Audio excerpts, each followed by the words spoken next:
Pelo projeto de lei que favorece réus em caso de empate em julgamentos em tribunais superiores foi aprovado pelo Senado Federal. Os senadores promoveram mudanças no texto antes da aprovação. E agora a matéria volta para uma reanálise na Câmara dos Deputados. Na prática, o projeto garante um benefício para os réus a partir de uma alteração no Código de Processo Penal. Assim, fica garantida a presunção de inocência do réu. A proposta também altera a maneira como o habeas corpus é concedido no Brasil. A partir de agora, só a autoridade judicial que estiver atuando no caso poderá expedir o habeas corpus de ofício individual e coletivo. Para falar sobre esse tema e também sobre o depoimento do ex-presidente Jair Bolsonaro à Polícia Federal, a gente recebe agora o advogado criminalista David Teixeira de Azevedo, que é professor de Direito Penal da USP. Professor, muito boa noite para o senhor. Muito obrigada por participar dessa conversa. Boa noite, Renata. Boa noite, Gustavo. O prazer maior é meu. Professor, queria começar falando sobre o depoimento do ex-presidente Jair Bolsonaro. A gente estava se atualizando de como foram esses depoimentos hoje. Num primeiro momento, o que foi falado é que o ex-presidente não precisaria, não era obrigado a depor nessa fase das investigações. A defesa, então, pediu que ele não comparecesse, porque alegou que eles não tinham tido acesso aos autos, mas o que ficou determinado é que ele teria que comparecer, ele não foi dispensado desse depoimento. Juridicamente, ele realmente era obrigado a prestar depoimento nesse momento ou ele poderia se recusar? Primeiramente, o comparecimento era obrigatório. O investigado, quando intimado, ele tem o dever, seja no inquérito policial, seja quando há um processo crime, de comparecimento aos atos. No entanto, pode arguir o silêncio. Comparece, mas não depõe.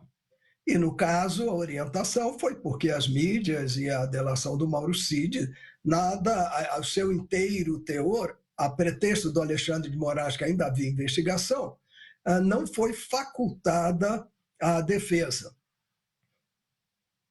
Professor, eles usam a tese de que, como eles não tiveram acesso, eles não gostariam de falar.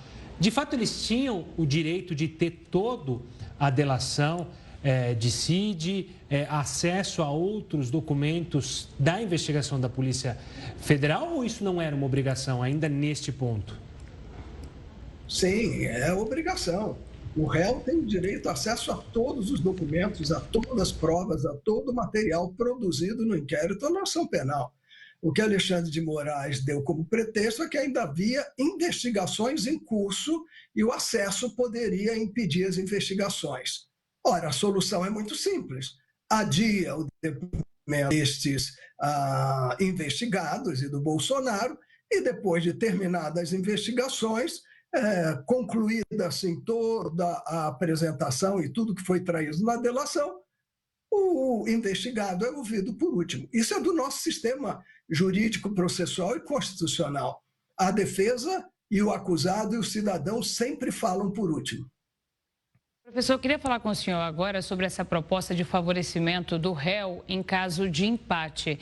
Ela também altera a forma como o habeas corpus é concedido hoje, né? Queria que o senhor explicasse como que seria essa mudança. Renata e Gustavo, houve mudança para pior. Em 3 de outubro de 1941, o Código de Processo Penal já estabelecia que, havendo empate num julgamento colegiado, a solução mais favorável haveria de ser aplicada. Isso está no artigo 615, que você me permita ler. Havendo empate de votos no julgamento de recurso, se o presidente do tribunal, Câmara ou Turma não tiver tomado parte na votação, proferirá desempate. No caso contrário, prevalecerá a decisão mais favorável. Então, isso já é do nosso sistema jurídico.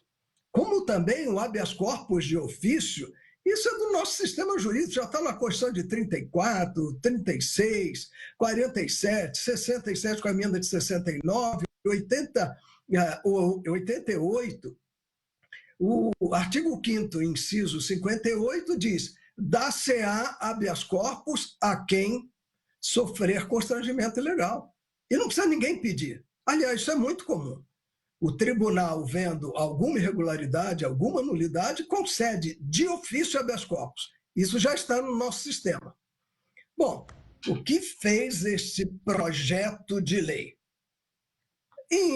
Mais posteriormente, se não me engano, em 1990, veio a Lei 8.038 para estabelecer que, no caso de empate, será tomado o voto do presidente para desempatar. Em não havendo desempate, é silente. Bom, a legislação 8.038 de 90, nós estamos aí há 24 anos, já mandava aplicar o Código de Processo Penal, o artigo que eu li, em caso de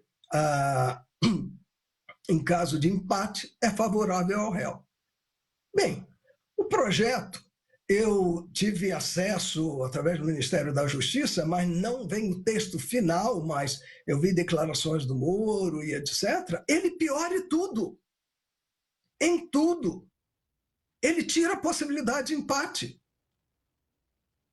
O que era do nosso direito. Para você ter uma ideia, diz assim: em todos os julgamentos em matéria penal, processual penal, órgãos colegiados, havendo empate, prevalecerá a decisão mais favorável ao imputado. Olha o que diz o artigo seguinte na modificação. Eu li o original, é uma emenda do Moro, a emenda número 8. Olha o que o Moro colocou nesse projeto.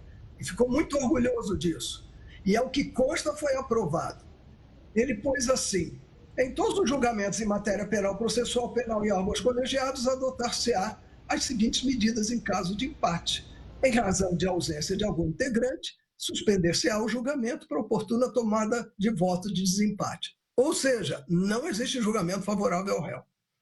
Em razão de impedimento ou suspeição, ou na hipótese do afastamento referido no inciso 1, demorar mais de 3 meses, convocar-se-á o substituto legal nos termos do regimento interno.